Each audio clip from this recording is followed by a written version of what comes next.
और चलिए, मंगलवार को हेमंत कैबिनेट की बैठक जो है वो आयोजित की गई है। कई विषयों को लेकर इस कैबिनेट की बैठक पर निगाहें टिकी हुई हैं कि इस बैठक से क्या कुछ निकलेगा, सरकार कौन से बड़े फैसले लेगी।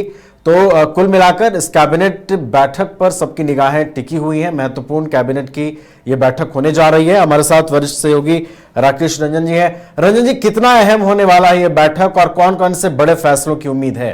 देखिए, कैबिनेट जब भी होता है वो अहम होता है और इस बार का कैबिनेट और भी अहम है क्योंकि आप देख रहे हैं कि जो छात्र आंदोलन चला था और उसके बाद जो परीक्षाएं राज्य सरकार के द्वारा रद्द की गई थी और वहां पर बाहर निकलकर मुख्यमंत्री हेमंत सोरेन ने भी सारी बातें बताई थी कि सीजीएल को भी रद्द किया गया था और उसके बाद फिर वो मामला कोर्ट में गया, फिर वहां से स्टे हुआ। तो बहुत सारी चीजें इन कम दिनों में ही बदली हैं। तो नेचुरली इन चीजों पर जो है चर्चा इस कैबिनेट की बैठक में किया जा सकता है। देखिए, कई प्रस्ताव आने की संभावना है, लेकिन जो अब मुख्य फोकस है, जो लोगों का जो ध्यान है, जो इस बार कैबिनेट हो रहा है कि युवाओं के लिए क्या कुछ फैसला होता है और जो प्रतियोगी परीक्षाएं रद्द हुई, स्टे हुआ, उसको लेकर क्या कुछ हो सकता है। इन सारी चीजों पर देखिए चर्चा जो है वो की जा सकती है।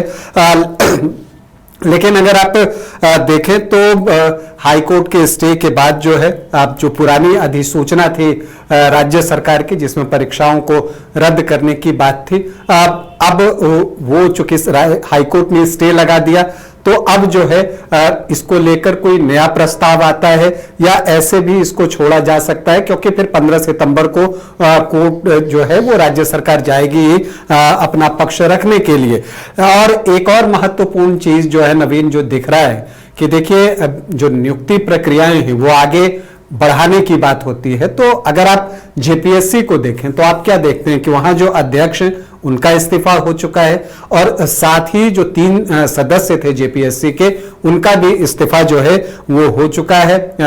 एल ख्यांगते का इस्तीफा हो चुका है। इसके अलावा अजीता भट्टाचार्य, अनीमा हांसदा का भी जो है वो इस्तीफा हो चुका है। तो जो तीनों सदस्य थे उन तीनों का इस्तीफा हो चुका है। तो ऐसे में जेपीएससी के नए अध्यक्ष और सदस्यों के नाम का भी प्रस्ताव जो है इस कैबिनेट की बैठक में आ सकता है, ऐसा अनुमान लगाया जा रहा है। देखिए, चूंकि कैबिनेट की बातें गोपनीय होती हैं, वो सार्वजनिक तो कैबिनेट की बैठक की पहले होती नहीं है, तो एक अनुमान जो लगाया जा रहा है और जो वर्तमान परिस्थिति है उसका अगर आकलन करें और उस आधार पर देखें तो जो चीजें दिख रही हैं उसमें जेपीएससी अध्यक्ष और उनके सदस्यों को लेकर जो है वो कोई आपको प्रस्ताव आ सकता है।